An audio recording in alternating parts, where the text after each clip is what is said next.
Hello friends, Radhe Radhe, Jai Shri Krishna to all. This side Ruby Tyagi. I warmly welcome everyone to the Sadhana Visa Academy platform. I am good and I hope you are also doing very well. Let's begin today's current affairs. आज के हमारे ज्ञान के महासंकल्प में क्या important है तो देखते हुए चलेंगे कि हमारे ज्ञान के महासंकल्प में क्या क्या खास है। जैसे कि आप सब जानते हैं कि नवरात्रि चल रहे हैं तो आप सभी को नवरात्रि की हार्दिक शुभकामनाएं। ज्ञान के महासंकल्प में सबसे पहले हम डिस्कस करते हैं मैप को। पहले देखेंगे वर्ल्ड मैप, फिर देखेंगे इंडिया का मैप। इसके बाद अपने द हिंदू की करंट की जितनी भी न्यूज है उन्हें देखेंगे और उसके बाद देखेंगे क्वेश्चन आंसर्स के फॉर्म में, जो कि हम लास्ट वीक का रिवीजन करेंगे। तो ये है हमारा 7 कॉन्टिनेंट ऑफ वर्ल्ड कि हम 7 महाद्वीप को पढ़ रहे हैं, जिसमें सबसे पहले मैंने आपको बताया था साउथ अमेरिका, सेकंड नंबर पर नॉर्थ अमेरिका, यहाँ इधर आएंगे तो आप देखेंगे अफ्रीका, ऊपर जाओगे यूरोप और एशिया जिसमें हमारा प्यारा भारत स्थित है। इसके बाद फिर आप आएंगे ओसेनिया, जो कि आज के टाइम पर ऑस्ट्रेलिया है, और नीचे आप देखेंगे अटलांटिका। ये हमारे 7 महाद्वीप हैं जो कि हमारे वर्ल्ड में स्थित हैं। इसी में हम डिस्कस करेंगे आज साउथ अमेरिका को। साउथ अमेरिका में कितने कंट्रीज हैं स्थित हैं, तो साउथ अमेरिका में 13 देश हैं जो कि स्थित हैं, जिसमें से एक फ्रेंच गुआना फ्रेंच आधिकारिक क्षेत्र है। ये हुआ हमारा साउथ अमेरिका। साउथ अमेरिका में कौन कौन से देश स्थित हैं, तो सबसे पहले अगर आप साउथ में चलेंगे, साउथ अमेरिका के बिल्कुल साउथ में आपको देखने को मिलेगा अर्जेंटीना। अर्जेंटीना का वेस्ट में जो बाउंड्री को कवर करते हुए, अर्जेंटीना की वेस्ट की बाउंड्री को कवर करते हुए आप चिली देश देखेंगे, तो अर्जेंटीना चिली सबसे साउथ में है। अगर आप अर्जेंटीना और चिली के ऊपर देखेंगे तो आपको देखने को मिलेगा सबसे पहले नॉर्थ से आप लेंगे उरुग्वे, इसके बाद पैराग्वे, फिर बोलीविया, और बोलीविया से बाद में फिर आएगा पेरू। पेरू के बाद आप देखेंगे कि साउथ अमेरिका का सबसे बड़ा जो देश है वो है ब्राजील। ब्राजील के अगर आप आएंगे वेस्ट में और वेस्ट से नॉर्थ की तरफ चलेंगे तो सबसे पहले पेरू, इसके बाद फिर इक्वाडोर, फिर देखेंगे आप कोलंबिया। कोलंबिया के आप ईस्ट नॉर्थ में देखेंगे तो वेनेजुला, और वेनेजुला के ईस्ट में आपको 3 देश और देखने को मिलेगा, जिसमें है गुआना, सूरीनाम, और फिर देखेंगे आप फ्रेंच गुआना। ये इसके 13 देश हुए जो कि साउथ अमेरिका में स्थित है। आपको समझ आया होगा कि सबसे नीचे अगर आप देखेंगे तो आपको अर्जेंटीना देखने को मिलेगा। अर्जेंटीना की बाउंड्री के किनारे किनारे आपको वेस्ट में चिली देश देखने को मिलेगा। चिली और अर्जेंटीना के ऊपर अगर आप देखेंगे तो आपको उरुग्वे देखने को मिलेगा। उरुग्वे के थोड़ा ऊपर अगर आप देखेंगे तो आपको पैराग्वे देखने को मिलेगा। पैराग्वे से थोड़ा ऊपर आपको बोलीविया देखने को मिलेगा। बोलीविया से अगर आप ऊपर चलेंगे तो आपको पेरू देखने को मिलेगा। पेरू से थोड़ा ऊपर आपको इक्वाडोर देखने को मिलेगा।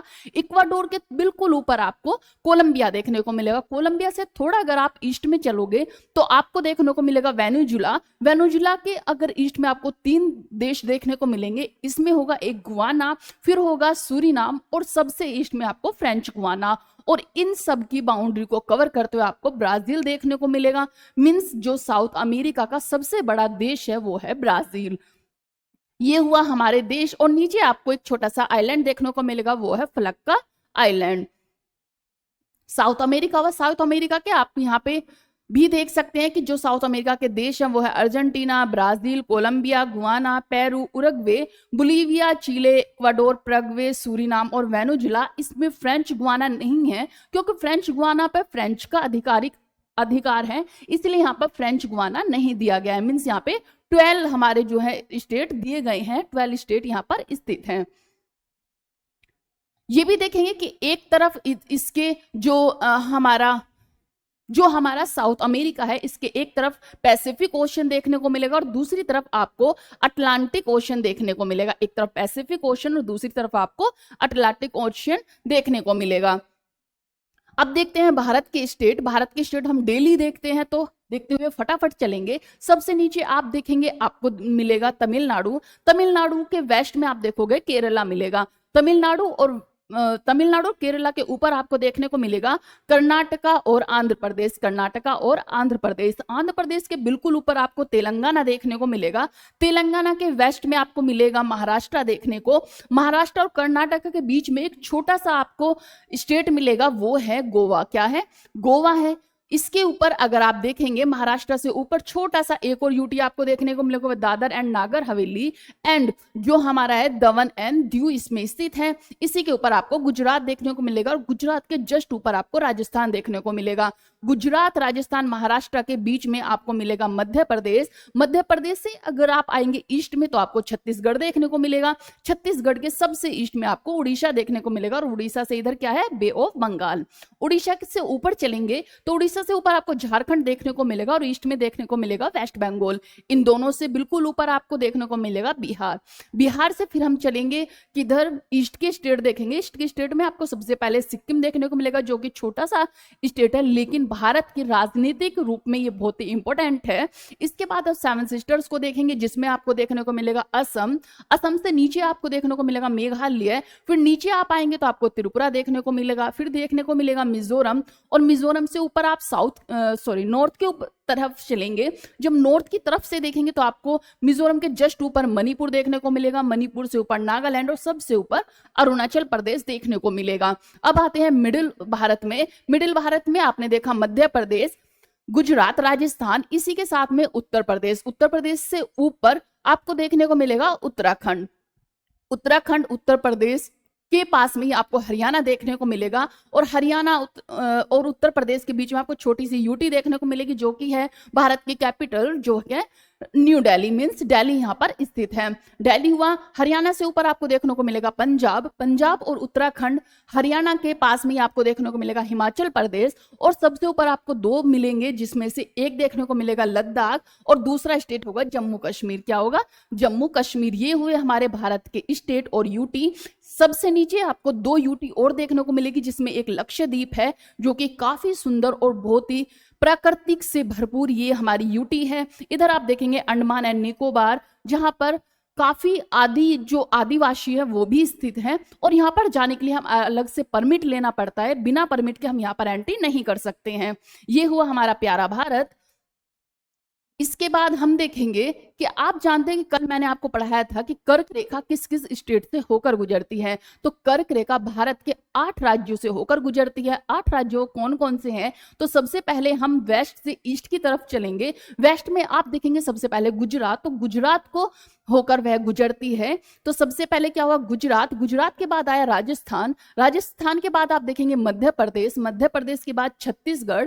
छत्तीसगढ़ के बाद आप देखेंगे झारखंड और वेस्ट बंगाल। आप ये देख सकते हैं कि सब एक दूसरे से अटैच है। मींस गुजरात से अपनी सीमा साझा करता है राजस्थान और मध्य प्रदेश। मध्य प्रदेश से अपनी सीमा साझा करता है छत्तीसगढ़।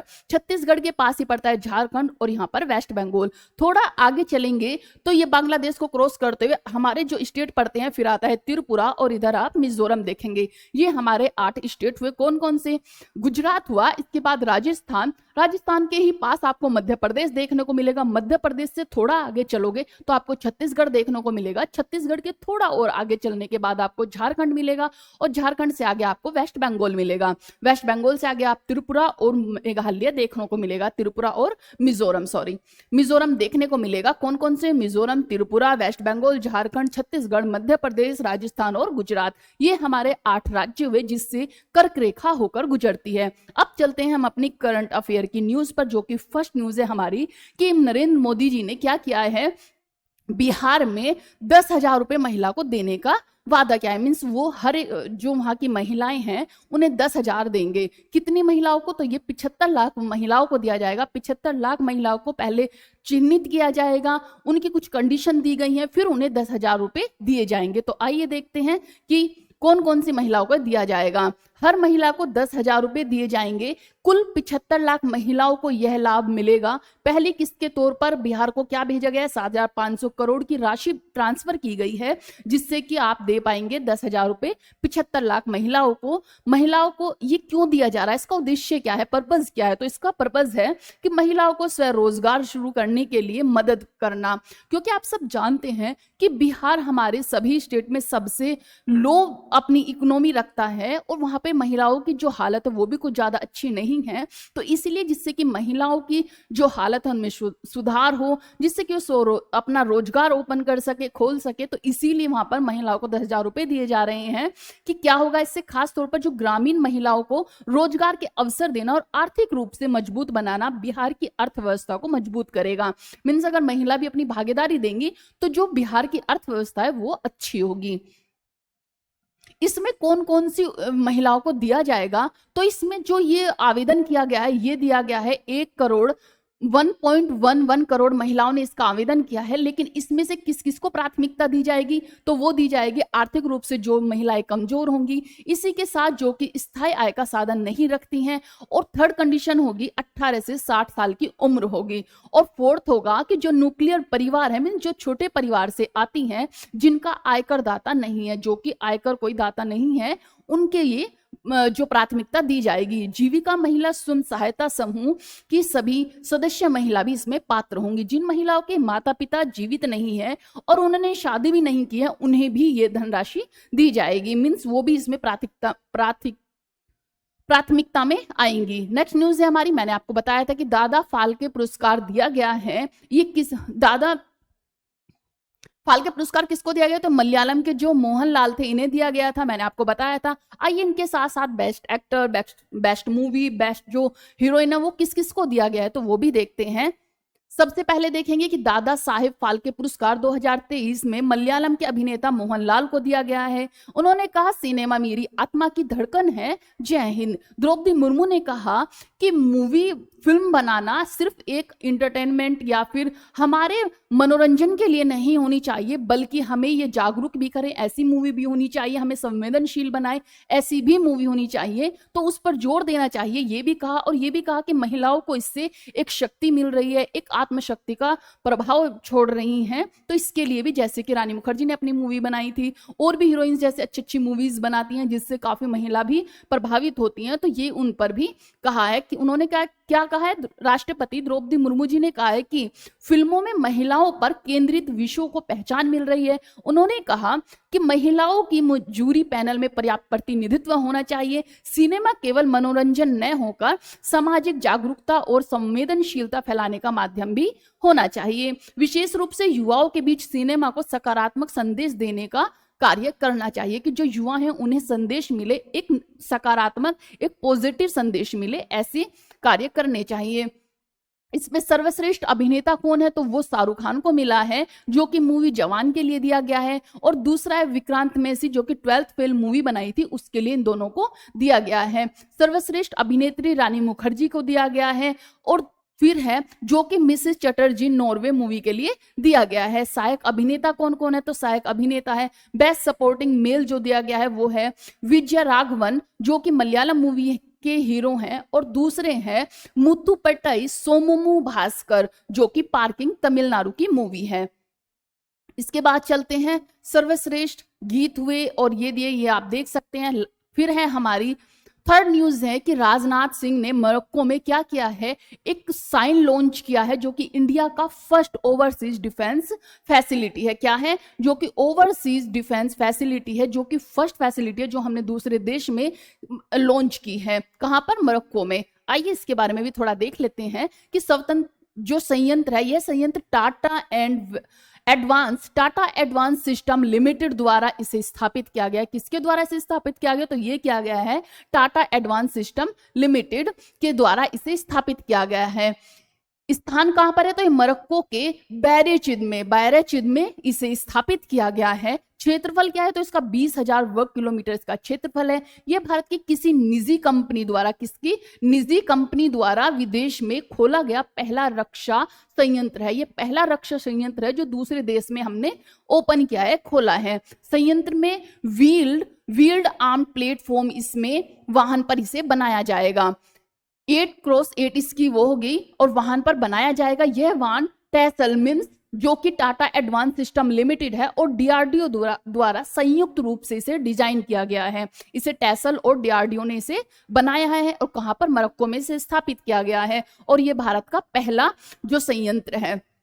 उत्पादन और आपूर्ति, पहले चरण में यह संयंत्र मोरक्को की रॉयल आर्मी को वो वाहन उपलब्ध कराएगा। उत्पादन योजना तय समय से 3 महीने पहले शुरू हो रही है। यह मोरक्को का सबसे बड़ा रक्षा निर्माण संयंत्र है। मोरक्को का सबसे बड़ा रक्षा निर्माण संयंत्र है जो कि स्थापित किया गया है। स्थानीय और वैश्विक महत्व देखेंगे तो शुरुआती दौर में संयंत्र में लगभग वन थर्ड हिस्से के पुर्जे स्थानीय स्तर पर बनाए जाएंगे। आने वाले समय में यह हिस्से बढ़कर 50% हो जाएगा। इससे मोरक्को में रक्षा संबंधी रोजगार, मोरक्को की रक्षा संबंधी जो रोजगार है उन्हें अवसर पैदा होंगे। मोरक्को की जो भौगोलिक स्थिति है वो अफ्रीका और यूरोप के बीच में है। ये मोरक्को कहाँ पर स्थित है? तो यूरोप और अफ्रीका के बीच में स्थित है। इसीलिए जिससे यह क्षेत्र एक रणनीतिक निर्यात केंद्र बनेगा, एक एक्सपोर्ट हब बनेगा। यह क्षेत्रीय सुरक्षा को मजबूत करेगा और रक्षा का सहयोग भी करेगा। तो ये इसलिए बनाया गया है। फिर है हमारी एक कि गांधीनगर में एक प्रपोज जो रोड मैप तैयार किया गया है, इंडियंस फ्यूजन पावर प्लान्स। क्या है इंडियंस पावर जो फ्यूजन प्लान है, ये क्या है? तो इसे हम देखते हैं। ये आप पिक्चर्स देख रहे होंगे। आइए देखते हैं फ्यूजन। जैसे कि आप सब जानते हो फ्यूजन है क्या? तो वो संलयन होता है। संलयन क्या होता है? मीन्स दो एटम अगर एक जगह जुड़ जाते हैं तो उसे संलयन कहते हैं। जैसे कि अगर हमारी ओपन हमारा ये हाथ है और अगर हम ये मुट्ठी बंद कर लें तो क्या होगी? ताकत ज्यादा बढ़ेगी। इसी का वो है कि अगर संलयन होता है तो ताकत बहुत ज्यादा बढ़ जाती है। विखंडन होता है, एक एटम दो एटम में टूट जाते हैं। और संलयन होता है, दो एटम एक जगह ऐड हो जाते हैं। जब ऐड होते हैं तो कोई कचरा वगैरह भी नहीं होता। इसीलिए संलयन प्रक्रिया पर यह बनाया गया है। क्या है? फ्यूजन संलयन है प्रक्रिया जिसमें दो छोटे हल्के परमाणु आपस में मिलकर एक बड़ा भारी परमाणु बनाते हैं। इसी प्रक्रिया पर आपने देखा होगा सूर्य वर्क करता है, सूर्य काम करता है। इस प्रक्रिया से अत्यधिक मात्रा में ऊर्जा निकलती है। यह प्रक्रिया सूर्य और अन्य सितारों में भी होती है।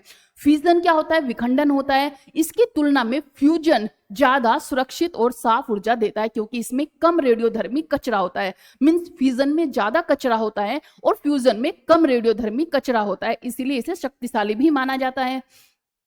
भारत की योजना क्या है कि SST 1 से SST 3 तक IPR ने भारत का पहला फ्यूजन बिजली उत्पादन संयंत्र बनाने की योजना रखी है। SST क्या है? यह है स्टडी स्टेट सुपर कंडक्टिंग टोकमैक।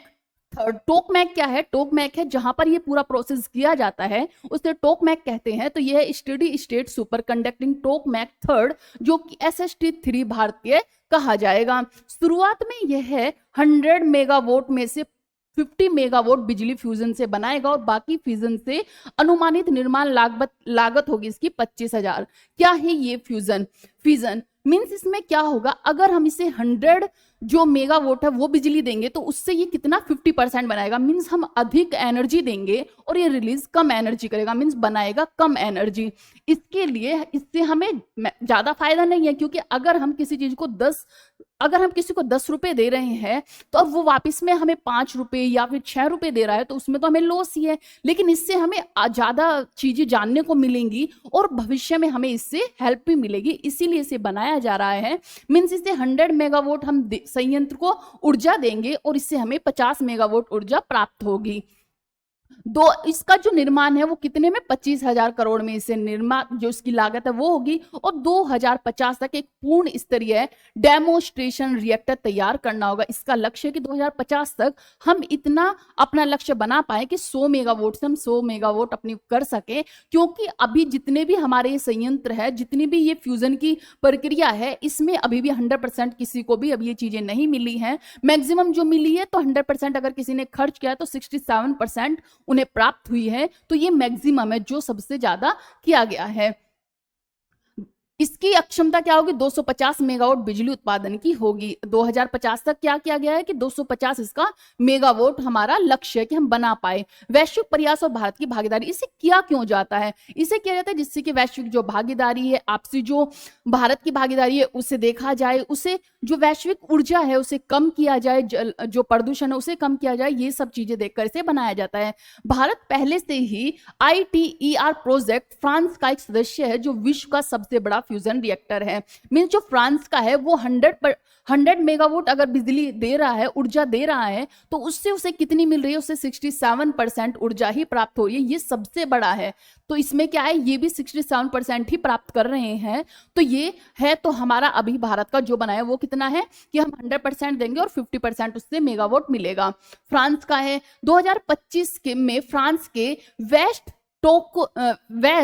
टोकमार्क्स ने लगातार 22 मिनट तक प्लाज्मा बनाए रखा, जो एक रिकॉर्ड है। मीन्स सबसे जो शक्तिशाली है, सबसे जो बड़ा फ्यूजन है फ्रांस का है, और 2025 में उसने 22 मिनट तक प्लाज्मा बनाए रखा। यूरोप, अमेरिका, जापान जैसे देश भी 2040 तक प्रोटोटाइप फ्यूजन रिएक्टर बनाने का लक्ष्य रख रहे हैं कि वो भी 2040 तक इसको बना पाए। फ्यूजन पावर के फायदे क्या है? तो ये स्वच्छ ऊर्जा है। क्या है? ये एक स्वच्छ ऊर्जा है। मीन्स इससे कोई भी कचरा प्राप्त नहीं होगा, क्योंकि मैंने आपको बताया कि संयंत्र से बनाया जा रहा है, मीन्स फ्यूजन से बनाया जा रहा है, तो इससे कोई भी कचरा, जो रेडियोधर्मी कचरा है, वो प्राप्त नहीं होगा। तो ये एक स्वच्छ ऊर्जा है। कोई ग्रीन हाउस गैस उत्सर्जन नहीं होगी, इससे कोई ग्रीन हाउस गैस भी उत्सर्जन नहीं होगी जिससे कि किसी के स्वास्थ्य पर हानिकारक प्रभाव डाले। बहुत कम और हल्का रेडियोधर्मी कचरा बनता है। असीमित ऊर्जा का स्रोत है। मीन्स ये असीमित ऊर्जा का स्रोत है, इससे असीमित ऊर्जा मिलेगी, क्योंकि ईंधन जैसे ड्यूटेरियम, ट्राइटियम समुद्र के पानी में प्रचुर मात्रा में उपलब्ध है। मीन्स प्रचुर मात्रा में उपलब्ध होते जा रहे हैं। इसमें हमें क्या क्या चुनौतियां देखने को मिलेगी, क्या क्या चुनौतियां आएंगी? तो वो आएंगी, स्थायी और विश्वसनीय फ्यूजन रिएक्टर बनाए रखना कठिन है, इसके लिए करोड़ों डिग्री तापमान चाहिए। तकनीकी चुनौतियों जैसे कि सुपर कंडक्टिंग मैग्नेट, उच्च तापमान सामग्री, डिजिटल कंट्रोल सिस्टम, लागत बहुत अधिक और शुरुआती निवेश अरबों डॉलर का होगा। इसलिए ये सब कठिनाइयां देखने को मिलेगी। विशेषज्ञों का मानना है कि वाणिज्यिक स्तर पर बिजली उत्पादन करने में अभी 30 से 40 साल और लग सकते हैं। मीन्स 30-40 साल अभी और हमें इस पर एक्सपेरिमेंट करने होंगे, तभी हमें ये मिल पाएगी। ये हुआ भारत की महत्वाकांक्षी। इसका लक्ष्य क्या है कि आईपीआर का लक्ष्य है कि 2050 तक भारत के पास अपना फ्यूजन पावर डेमोस्ट्रेशन रिएक्टर हो। इसके लिए भारत अनुसंधान, डिजाइन और निजी कंपनियों के सहयोग से निवेश बढ़ा रहा है। यह ऊर्जा भविष्य में भारत की ऊर्जा सुरक्षा, आत्मनिर्भरता और स्वच्छ पर्यावरण सुनिश्चित करेगी। तो कब तक का लक्ष्य है भारत का? तो वो है 2050 तक। कब तक? 2050 तक का लक्ष्य रखा गया है। ऐसे क्वेश्चंस एग्जाम में बनने के चांसेस होते हैं। सेकंड है कि जो रुपी है hit a new low of 88.73 against sliding US dollar. Means रुपए की जो हालत है वो थोड़ी खस्ता हो रही है। क्या है कि भारतीय रुपया 88.73 प्रति डॉलर के नए निचले स्तर पर पहुंच गया है। मंगलवार को क्या हुआ? रुपया 45 पैसे गिरकर इस स्तर पर पहुंचा। यह गिरावट तब हुई जब अमेरिका डॉलर भी अपनी विदेशी नीतियों की अनिश्चितता के कारण कमजोर हो रहा है। तो क्या है, रुपया जो है वो 45 पैसे नीचे गिर गया है। अब चलते हैं नाटो का। नाटो ने रशिया को रोकने के लिए कहा है। नाटो की क्या चीजें हैं, तो आइए देखते हैं कि नाटो और रशिया के बीच क्या विवाद चल रहा है, क्या प्रॉब्लम्स आ रही है, नाटो क्या दबाव रशिया पर बना रहा है। तो वो हम देखेंगे कि नाटो ने चेतावनी रूस को दी है। नाटो ने रूस को चेतावनी दी है कि वह पूर्वी हिस्से ईस्टर्न फ्लैंक में हवाई क्षेत्र के उल्लंघन को तुरंत रोके। मीन्स रशिया क्या कर रहा है कि वो यूक्रेन पर तो युद्ध कर ही रहा है, लेकिन आसपास के इलाकों में भी अपने जो एयरक्राफ्ट हैं उन्हें भेज दे रहा है। इससे क्या ये उल्लंघन हो रहा है, और जो दूसरा देश है वो भी डर रहा है कि अगर इस तरह ये गतिविधि देखी जा रही है तो हमारे देश पर भी हमला हो सकता है, या फिर इसकी कोई अलग भी रूप हो सकते हैं। तो इसीलिए उसने शिकायत नाटो में की और नाटो रूस पर दबाव बना रहा है। क्या कहा है कि इससे नाटो ने कहा है कि यह उल्लंघन खतरनाक और तनाव बढ़ाने वाला है। इससे गलतफहमी और जान का खतरा बढ़ सकता है। हाल की क्या घटना हुई कि पिछले हफ्ते एस्टोनिया में, कहां पर? एस्टोनिया के ऊपर एक रूसी जेट की घुसपैठ की घटना हुई, जिसके बाद नाटो देश ने आपात बैठक बैठाई। नॉर्वे ने कहा कि रूस ने इस साल 3 बार उसके हवाई क्षेत्र का उल्लंघन किया है। मीन्स रूस ने 3 बार हवाई क्षेत्र का उल्लंघन किया है। नॉर्वे में उसकी गतिविधि देखी गई है। इसके वजह से नॉर्वे व एस्टोनिया हुआ वो क्या है, वो अपने आप को रूस से खतरा समझ रहा है और इसीलिए नाटो ने उसे संचेत किया है। 25 अप्रैल को एक Su-24 लड़ाकू विमान 4 मिनट तक नॉर्वे के हवाई क्षेत्र में रहा। 4 मिनट तक कौन सा रहा? Su-24 लड़ाकू विमान जो कि रशिया का है। 24 जुलाई को एक L-410 मीन्स L-4010 प्रोबलेट ट्रांसपोर्ट विमान 3 मिनट तक अंदर रहा। इसके बाद हाल ही में अगस्त 18 को Su-33 फाइटर जेट 1 मिनट के लिए नॉर्वे के हवाई क्षेत्र में आया। नॉर्वे के प्रधानमंत्री ने इन सब के लिए कहा कि भाई ये सही नहीं है, ये हमारी जो हमारा समझौता है उसका उल्लंघन हो रहा है, रूस उसका उल्लंघन कर रहा है, बार बार हमारे जो नॉर्वे देश है उसमें एंट्री कर रहा है, जो कि ये उल्लंघन है, हमारी परमिशन के बिना वो यहाँ पर नहीं आ सकता। तो ये सब चीजें देखा गया। नाटो का इसमें क्या रुख रहा कि नाटो ने कहा कि वे अंतरराष्ट्रीय कानून के मुताबिक सभी सैन्य और गैर सैन्य साधन इस्तेमाल करेगा ताकि अपने सदस्य देशों की सुरक्षा कर सके। नाटो ने यह भी कहा कि वह किसी भी समय और किसी भी जगह उपयुक्त तरीके से जवाब देगा। पोलैंड में ड्रोन हमले की घटना के बाद नाटो ने घोषणा की है कि वह पूर्वी रक्षा तंत्र को और मजबूत करेगा। अन्य देश भी इससे प्रभावित है, जैसे कि एस्टोनिया हुआ, नॉर्वे के अलावा रोमानिया में लिथुआनिया में, लातविया, फिनलैंड ने हाल ही में रूसी हवाई क्षेत्रों का उल्लंघन की शिकायत की है। इन सभी देशों ने क्या किया? शिकायत की है नाटो से कि भाई रूस जो है हमारे हवाई नियम है उनका उल्लंघन कर रहा है, तो आप उसे रोकें या फिर उसे कुछ कड़े कदम उस पर उठाएं। इसके बाद देखते हैं कि ये है increase energy efficiency target for COP30। COP30 के अकॉर्डिंग क्या है? ये भारत का नया प्रस्ताव है। अब भारत अपने नेशनल डिटरमाइंड कंट्रीब्यूशन NDC को अपडेट करेगा। संभावना है कि भारत ऊर्जा दक्षता एनर्जी एफिशिएंसी बढ़ाने का लक्ष्य ऊंचा कर सकता है। NDC क्या है? NDC है वे जलवायु और ऊर्जा संबंधी लक्ष्य होते हैं जिन्हें देश पेरिस समझौते के तहत तय करता है। मीन्स हम अभी पेरिस समझौते में क्या हुआ था? पेरिस समझौते में हुआ था कि हमारा जो अभी जलवायु जो ऊर्जा का वो चल रहा है 1.5, लेकिन ये कहा गया कि ये 3 डिग्री भी हो सकता है। अभी कितना है? 1.5 डिग्री सेल्सियस देखा जा रहा है। 1.5 डिग्री सेल्सियस पर ये टेम्परेचर है, ये तापमान है, तो अगर जो भविष्य में आने वाला टाइम है उसमें 3 डिग्री अगर देखा गया तो उसकी क्या हालत होगी। तो यही है कि इस पे एक बैठक की गई थी पेरिस में, इसमें समझौता हुआ था। NDC है कि वो जो जलवायु और ऊर्जा संबंधी वैश्विक स्तर पर जो इसके संबंध में डिस्कस करते हैं, इसे देखा जाता है, उसे NDC कहते हैं कि जलवायु और ऊर्जा संबंधी जो लक्ष्य होते हैं। भारत की मौजूदा प्रतिबद्धता 2022 NDC भारत ने वादा किया है कि 2005 के स्तर की तुलना में 2005 के स्तर की तुलना में वो 45% कम करेगा। 45% तक GDP की उत्सर्जन तीव्रता घटना को कम करेगा। इसी के साथ साथ 2030 तक वो 50% बिजली और गैर जीवाश्म ईंधन स्रोतों से पैदा करना, कम से कम 2 मिलियन टन का कार्बन सिंक को बनाना, ये भारत ने अपनी मौजूदा प्रतिबद्धता बताई है। भारत ने वादा किया है कि वो 45% तक अपनी GDP को बढ़ाएगा और जो ऊर्जा का संकट है उसे थोड़ा कम करेगा। एमिशन इंटेंसिटी ऑफ GDP, प्रति इकाई जो GDP पर उत्सर्जित कार्बन की मात्रा है, क्या होता है? एमिशन इंटेंसिटी ऑफ GDP क्या होती है? तो वो होती है कि जितनी भी हमारी प्रति इकाई GDP पर, मीन्स जितनी भी प्रति इकाई GDP पर उत्सर्जित कार्बन की मात्रा है, इसका मतलब कुल उत्सर्जन घटाना नहीं बल्कि ऊर्जा दक्षता को बढ़ाना है। मीन्स जो हमारी ऊर्जा दक्षता है उसे हम इंक्रीज करेंगे, उसे हम बढ़ाएंगे। वैश्विक परिप्रेक्ष्य क्या है इसका? कि ब्राजील जो COP30 की अध्यक्षता करेगा, ब्राजील करेगा। कौन करेगा? ब्राजील COP30 की अध्यक्षता करेगा। का कहना है कि देशों को यह आकलन करना चाहिए कि वे अपने लक्ष्य क्यों हासिल नहीं कर पाए। EU जो कि यूरोपीय संघ है, 2035 तक 66 से लेकर 72.5% उत्सर्जन कटौती का लक्ष्य रखा है। किसने? EU ने। 2050 तक नेट जीरो का लक्ष्य रखा है। ऑस्ट्रेलिया ने कितना रखा है? तो ऑस्ट्रेलिया ने 2035 तक 62 से लेकर 70% उत्सर्जन कटौती का लक्ष्य रखा है। इन्होंने देशों ने अपना अपना लक्ष्य दिया है कि हम इस टाइम तक इतनी कटौती कर पाएंगे। अमेरिका ने पेरिस समझौते से बाहर रहा और चीन कोप 30 से पहले ही नए एनडीसी पेश करेगा या नहीं, ये देखना बाकी है। मीन्स ये दोनों अभी इसमें शामिल नहीं है। अभी ब्राजील ने, ईयू ने अपना दिया है कि 2035 तक वो 66 से लेकर 72, 72.5 तक उत्सर्जन जो कटौती है उसे कम करेगा। इसी के साथ ऑस्ट्रेलिया ने 2035 तक कितना 62 से लेकर 70 उत्सर्जन कटौती का लक्ष्य रखा है कि हम उस लेवल तक कम करेंगे।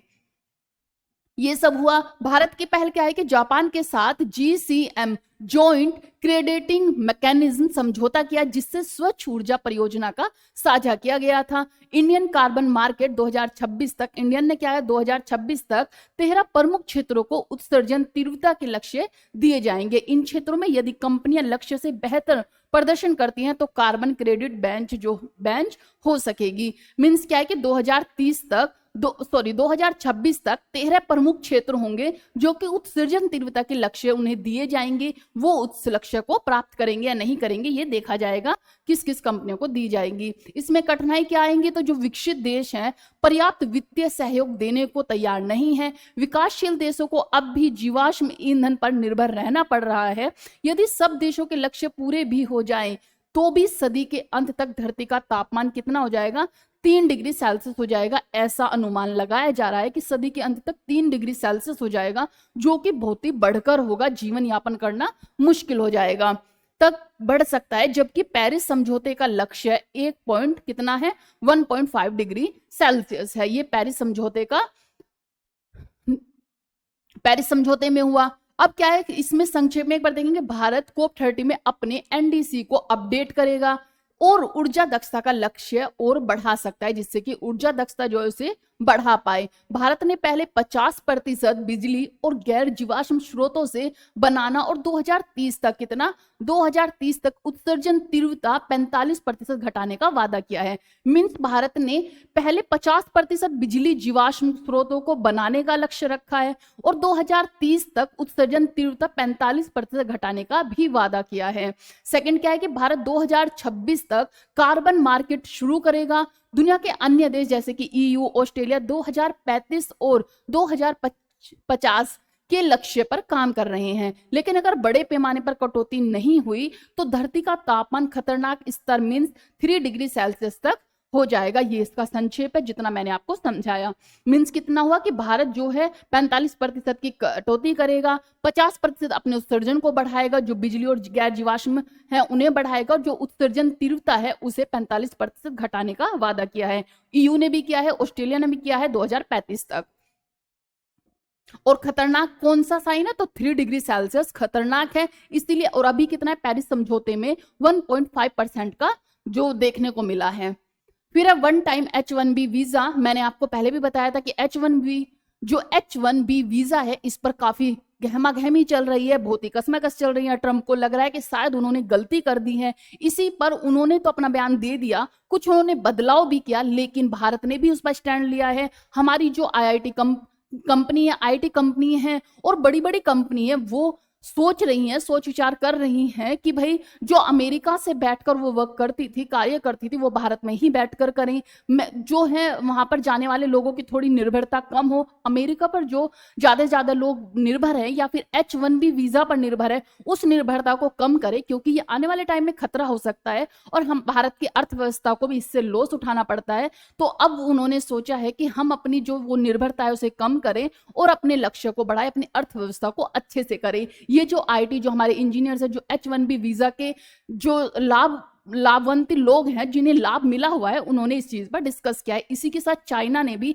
H1B वीजा की तरह ही एक K वीजा निकाला है कि भारत के लोगों का चाइना में स्वागत है और वो यहाँ पर भी आ सकते हैं और K1 वीजा के आधार पर जो टॉपर्स है वो चाइना आ सकते हैं। तो इससे अमेरिका की टेंशन बढ़ गई है, क्योंकि अमेरिका जितना जो ट्रंप उल्टे सीधे काम कर रहे हैं उनसे उन्हें प्रॉब्लम ही हो रही है। हर बार वो मुंह के बल गिरते हैं, लेकिन फिर से वो ऐसी ही घटनाएं करते हैं। उनका दिमाग शायद काम करना बंद कर दिया है। ये सारी कंडीशंस वो इसीलिए कर रहे हैं क्योंकि उन्होंने अपने बयान 2-3 दिन में ही इतने बदल दिए हैं कि हर चीज को उन्होंने पहले जैसे कि H1B वीजा को लिए 24 घंटे का टाइम दिया कि 24 घंटे में आपको अमेरिका आना होगा, और सिर्फ ये जितनी बार आओगे हर साल आपको 88 लाख रुपए पे करने होंगे।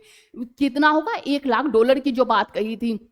इसके साथ ही फिर नेक्स्ट डे उन्होंने अपना बयान दिया कि ऐसा नहीं है कि आप 24 घंटे में, जो लोग पहले से ही यहाँ पर वर्क कर रहे हैं उन्हें सिर्फ एक साल जितनी बार भी वो आएंगे उन्हें हर बार पे नहीं करना पड़ेगा, सिर्फ एक बार 88 लाख पे करना पड़ेगा। और जो इन्हें पहले से मिला हुआ है उन्हें फिर से H1B वीजा नहीं देना पड़ेगा, जो नए लोग हैं उन्हें ही देना पड़ेगा। तो वो हर रोज अपने बयान जो है बदलते जा रहे हैं, लेकिन इससे भारत को काफी फायदा भी हो रहा है, माना थोड़ा बहुत लॉस भी हो रहा है, लेकिन मैक्सिमम भारत को फायदा ही होगा। तो ये सब चीजें हैं, एक बार से देख सकते हैं कि H1B वीजा जो कि आमतौर पर भारतीय IT प्रोफेशनल ज्यादा लेते थे, उन्हें $1 लाख लगभग 83 से 88 लाख रुपए पे करना होगा, लेकिन यह शुल्क हर साल नहीं देना होगा। उन्होंने क्या कहा कि यह हर साल नहीं देना होगा, यह केवल एक बार ही पे करना होगा। ये पे सिर्फ जो नए H1B वीजा आवेदकों पर लागू होगी, जिसके पास पहले से H1B वीजा है, वे बाहर से अमेरिका लौट रहे हैं, उन्हें यह शुल्क नहीं देना होगा। मीन जो बाहर से ये लोग आ रहे हैं इन्हें यह शुल्क नहीं देना होगा, सिर्फ जो नए लोग हैं उन्हें ही ये शुल्क पे करना होगा, और सिर्फ एक बार पे करना होगा, हर साल पे नहीं करना होगा।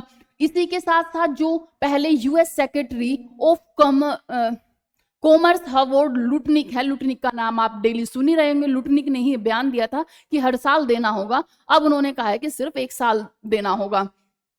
इस घोषणा से भारतीय H1B वीजा धारकों में घबराहट फैल गई और उन्होंने फटाफट अपने टिकट बुक किए, उन्होंने भागना शुरू कर दिया। इसमें हड़बड़ी भी मच गई। जो हमारी सरकार है उन्होंने भी काफी सपोर्ट किया कि भाई उनकी मदद की जाए जिन्हें यहाँ से जाना है और अपने जो काम है उन्हें करना होगा। लेकिन ये भी देखा जा रहा है कि इसमें हम जो हमारे IT बंदे हैं, जो H1B वीजा धारक हैं, उन्हें थोड़ा सोचने की जरूरत है और अपनी देशभक्ति दिखाने की जरूरत है कि भारत से बाहर न जाकर भारत में ही काम करें, जिससे कि भारत की अर्थव्यवस्था ज्यादा होगी। क्योंकि अभी आपने देखा हो कि अमेरिका में अभी भी एक CEO बनाए गए हैं जो कि भारत के हैं, तो इस तरह से IT कंपनी में वहां पर लोगों को चयन किया जा रहा है, क्योंकि यहाँ से जितने भी भारत के लोग जाते हैं सिलेक्टेड लोग जाते हैं, टॉपर्स जाते हैं, तो अमेरिका को इससे बेनिफिट भी बहुत होता है और कम राशि में वो उन्हें अपने यहाँ रख लेते हैं, मीन्स काम कराते हैं, जबकि अमेरिका के लोग ज्यादा उन्हें पे करना पड़ता है, ज्यादा देना पड़ता है। तो ये सारी सिचुएशन है, इससे अमेरिका को भी घाटा उठाना पड़ेगा।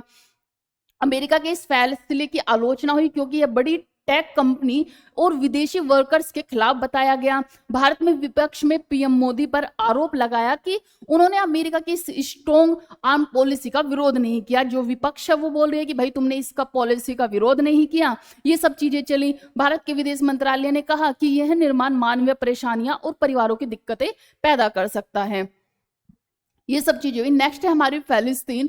फिलिस्तीन को कुछ फिलिस्तीन जो देश है उससे पहले कुछ देशों ने, जो कि नाटो के सदस्य थे या फिर UN के सदस्य थे, उन सभी ने उसे देश की जो आधिकारिक रूप से मान्यता नहीं दी थी। लेकिन अभी क्या हो रहा है, अभी कुछ जो देश हैं उन्होंने मान्यता दी है, मैक्सिमम लोगों ने मान्यता दे दी है, क्योंकि अमेरिका इससे खिलाफ था और UNO का जो अध्यक्ष है, जो हेडक्वार्टर है वो अमेरिका में है, इसलिए पहले वो अमेरिका का मुंह देख रहे थे कि भाई पहले अमेरिका उसे आधिकारिक रूप से मान्यता देगा, इसके बाद हम देंगे। लेकिन अभी क्या, जब से ट्रंप ने ये अपना खेल खेला है, जो टैरिफ खेल उन्होंने चला है, उसके चलते हुए उन्होंने टैरिफ मैक्सिमम देशों पर लगा दिया है। इसी से हर देश ने अपनी अलग से अपनी महत्व दिखाते हुए, सबसे पहले फ्रांस ने ये किया कि फिलिस्तीन को मान्यता प्राप्त की, इसी के साथ ब्रिटेन ने दिया, आगे चल के ऑस्ट्रेलिया ने दिया। तो ये सब चीजें हो रही है कि अब काफी देशों ने फिलिस्तीन को अलग देश का दर्जा दे दिया, आधिकारिक रूप से दर्जा दे दिया। यूएनए के जो मैक्सिमम लोग हैं, जो सदस्य देश हैं, उन्होंने फिलिस्तीन को आधिकारिक रूप से देश की मान्यता दे दी है कि फिलिस्तीन अलग देश है, जो कि इजराइल उसे अपने कब्जे का बताता है। रविवार को ब्रिटेन ने दिया, ऑस्ट्रेलिया, कनाडा ने आधिकारिक रूप तौर पर फिलिस्तीन देश को, राज्य को मान्यता दे दिया। फिलिस्तीन राज्य, जो कि इजराइल कहता है कि मेरा राज्य है, फिलिस्तीन को अलग देश की मान्यता मिल गई है। यह पश्चिमी देशों की विदेश नीति में एक बड़ा बदलाव है। इससे इजराइल बेहद नाराज है, क्योंकि इजराइल कभी नहीं चाहता कि फिलिस्तीन को अलग देश का दर्जा मिले। गाजा युद्ध की वजह से फिलिस्तीन के संघर्ष के बाद यह मुद्दा और तेज हुआ। फिलिस्तीनी लंबे समय से अपने राज्य की मान्यता चाहते रहे हैं। तो ये सब चीजें चली कि इन लोगों ने इसे दिया। कनाडा ने उससे कुछ समझौते करने को भी कहा कि कनाडा फिलिस्तीन राज्य को मान्यता देता है और शांतिपूर्ण भविष्य के लिए हमारी साझेदारी की भी पुष्टि करता है। इसी के साथ इजराइल की क्या प्रतिक्रिया है कि इजराइल के जो प्रधानमंत्री हैं बेंजामिन नेतन्याहू नेतन्याहू ने इसे कड़े शब्दों में खारिज किया। उन्होंने कहा है कि यह हमारे अस्तित्व को खतरे में डालेगा और आतंकवाद को बढ़ावा देगा। ब्रिटेन का क्या रुख है कि ब्रिटेन के प्रधानमंत्री कीर स्टारमर है, उन्होंने कहा कि यह कदम दो राष्ट्र समाधान की दिशा में उठाया गया है। ब्रिटेन के डिप्टी प्रधानमंत्री ने भी पहले कहा था कि ब्रिटेन पर दो राष्ट्र समाधान के समर्थन की जिम्मेदारी है। ये सब चीजें हुई। इसके बाद फिलिस्तीन का क्या रुख है, तो उन्होंने कहा कि फिलिस्तीन ने कहा कि यह मान्यता सिर्फ प्रतीकात्मक नहीं बल्कि यह इजराइल को स्पष्ट संदेश देती है कि यह कब्जा हमेशा के लिए जारी नहीं रह सकेगा। ये सब बातें हुई।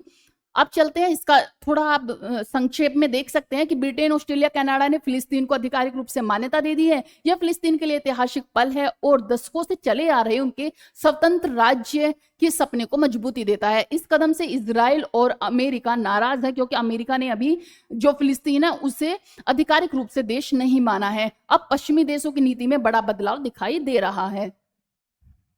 चलते हैं जीएसटी 2.0, जो कि जीएसटी 2.0 के लिए मोदी जी ने कहा है कि ये एक फेस्टिवल की तरह हमें मनाना चाहिए, इसे एक फेस्टिवल समझना चाहिए। जीएसटी 2.0 सरल पारदर्शी कर प्रणाली है। पुरानी चार दरों की जगह अब 3 नई दरें आई हैं, 5%, 8% और 40%। पहले कौन कौन सी थी? पहले थी 5%, 12%, 18% और 28%। ये दरें थी पहले। अभी क्या हो गई है, इस दर को हटा दिया है, इसे हटा दिया है और इसकी जगह 40% की एक और नया स्लॉट ला दिया गया है। तो अब कौन कौन से स्लैब है? 5% का स्लैब, 18% का और ये हुआ 40% का स्लैब। जितने 18% के हैं वो 5% में चले गए हैं। 28% के जो स्लैब हैं वो जो 12% के वो सभी के सभी 5% में चले गए हैं और 18% जो 28% के हैं उसमें से 90% जो चीजें हैं वो 18% में आ गई हैं और जो बची हुई चीजें हैं वो 40% में चली गई। मीन जितनी लग्जरी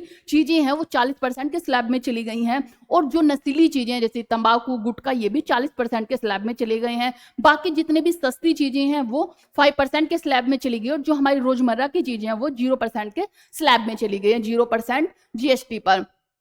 एमएसएमई और छोटे उद्योगों के लिए अनुपालन आसान है। उपभोक्ताओं का सस्ता सामान, महंगाई पर नियंत्रण, अर्थव्यवस्था को गति, खपत और निवेश में बढ़ोतरी होगी। चुनौती क्या है, इसमें कठिनाई क्या होगी कि अगर ये सही ढंग से लागू करना, सुनिश्चित करना कि लाभ अंतिम उपभोक्ता तक पहुंचे, मीन्स जो अंतिम उपभोक्ता है उसे भी लाभ पहुंचे, ये भी कठिनाई आएगी कि इसमें गड़बड़ी भी हो सकती है, चीजें होंगी नहीं होंगी, ये भी देखने को मिलेगा।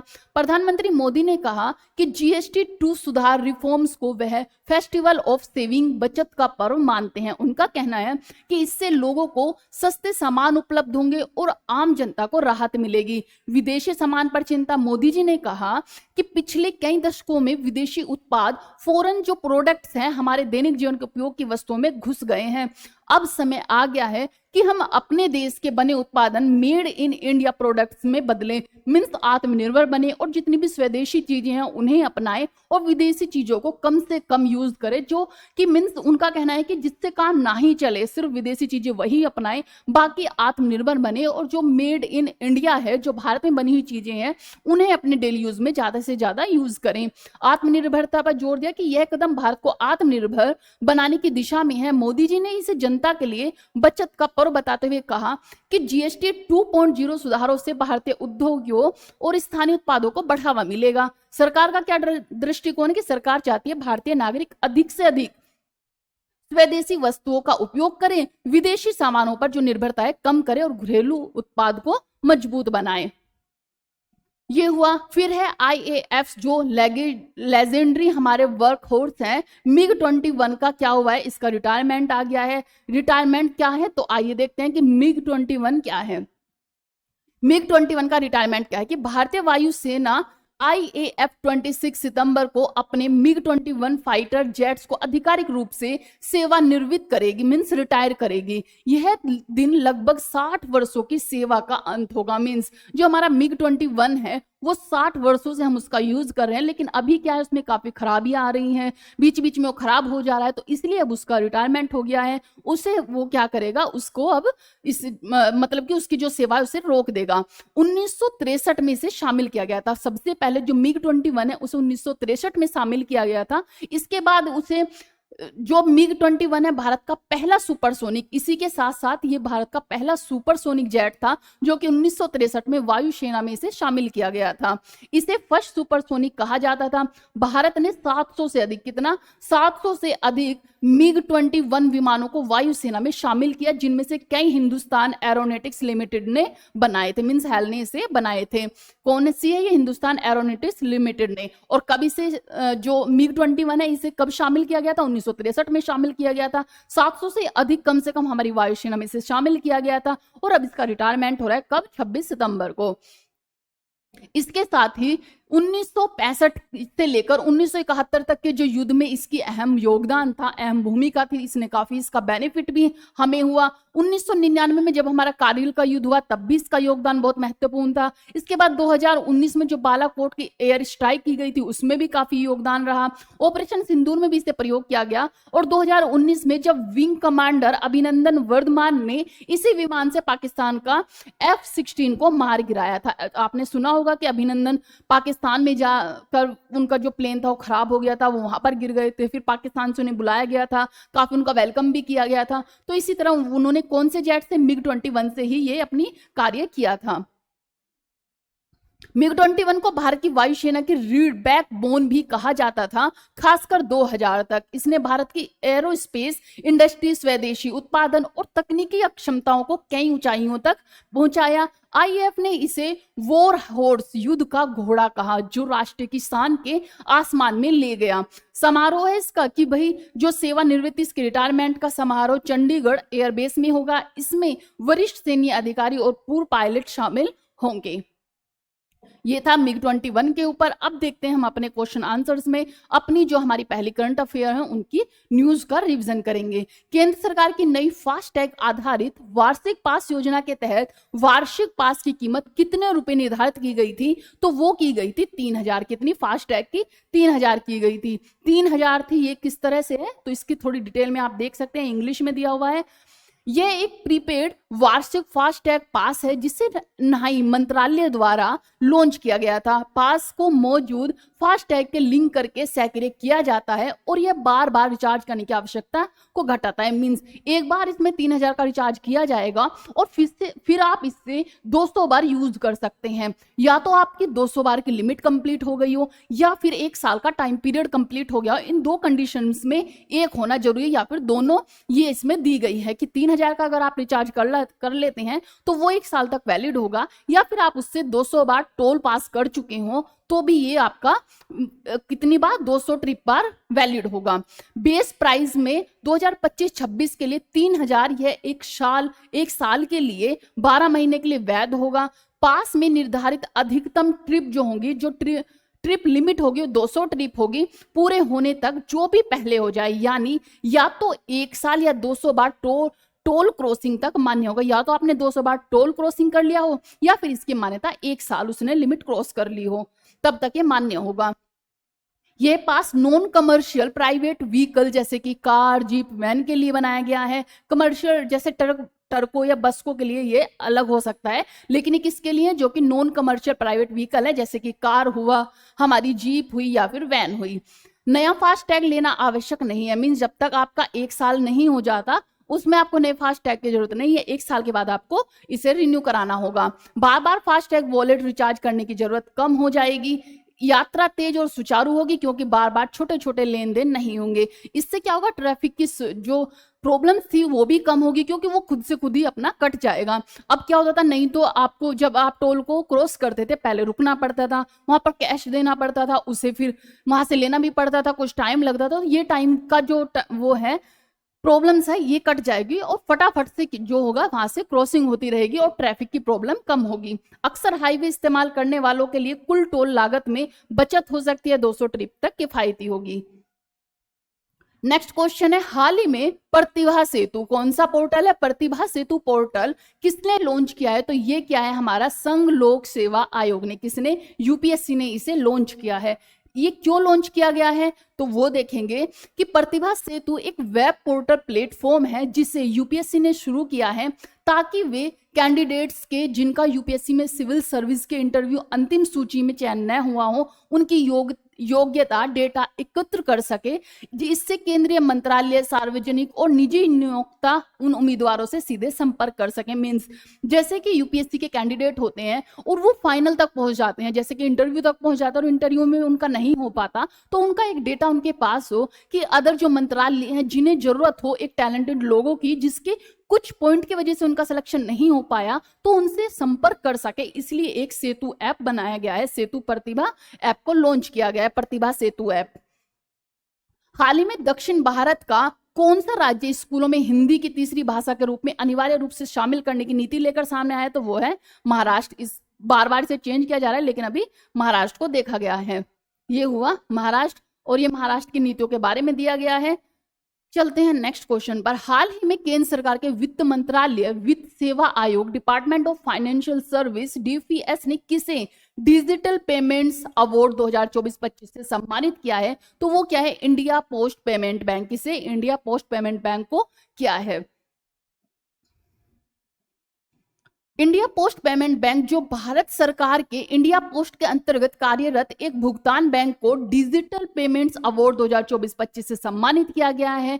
किसने किया है? तो ये पुरस्कार किसने दिया है? Department of financial service DPS के लिए दिया गया है, मिनिस्ट्री ऑफ फाइनेंस द्वारा दिया गया है। पुरस्कार समारोह नई दिल्ली में आयोजित हुआ। पुरस्कार यूनियन वित्त मंत्री श्रीमती निर्मला सीतारमन ने दिया और एमओएस फाइनेंस मीन श्री पंकज चौधरी ने इसे प्रस्तुत किया। ये थे हमारा किससे, जो इंडिया पोस्ट पेमेंट बैंक है उसको सम्मानित, उसके लिए ये चीजें की गई।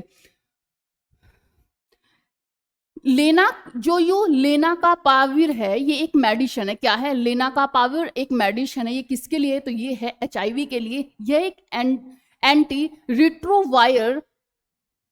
एंटी रिट्रोवायरल दवा है जिसे HIV-1 संक्रमण के इलाज के लिए HIV संक्रमण से सुरक्षा के लिए दी जाती है। दोनों के लिए इस्तेमाल किया जाता है। मींस जो कि HIV-1 संक्रमण हो या फिर HIV संक्रमण हो, इनके लिए ये दवाई दी जाती है। कौन सी? लेनका पाविर को दी जाती है। कैसे काम करती है? जो HIV वायरस की बाहरी खोल है को बाधित करती है और वायरस को कोशिकाओं में फैलने और कोशिकाओं के अंदर अपना जीवन चक्र पूरा करने से रोकती है। तो ये दवाई किसके लिए है? HIV के लिए बनाई गई है। कौन सी है? तो ये है लेनका पाविर। आत्मनिर्भर भारत पहल के तहत मोरक्को में किसने भारत का पहला रक्षा विनिर्माण संयंत्र स्थापित किया? तो वो किसने किया है? वो क्या है? टाटा एडवांस सिस्टम ने। किसने? टाटा एडवांस सिस्टम ने किया है, टेसल ने किया है। यह संयंत्र टाटा एडवांस सिस्टम द्वारा मोरक्को में बैरेचिद, कहां पर? बैरेचिद नामक स्थान पर स्थापित किया गया है। यह भारत की रक्षा निर्माण इंडस्ट्री का पहला ऐसा बड़ा संयंत्र है जो देश की सीमा के बाहर बनाया गया है। इसे मैंने आपको पहले ही करंट अफेयर की न्यूज में, जो कि द हिंदू की न्यूज थी, उसमें आपको एक्सप्लेन किया था। इसका निर्माण आत्मनिर्भर भारत पहल के लिए अनुरूप है, जिसका लक्ष्य है रक्षा उत्पादन के बढ़ाना, निर्यात बढ़ाना और वैश्विक रक्षा बाजारों में भारत की हिस्सेदारी को बढ़ाना है। भारत और हेलेनिक यूनानी नौसेना के बीच पहला द्विपक्षीय जो समुद्री अभ्यास कहां संपन्न हुआ है? तो वो हुआ है हमारा मेडिटेरियन सी में। कहां पर? भूमध्य सागर में इसे कंडक्ट किया गया है। कहां पर? भूमध्य सागर में।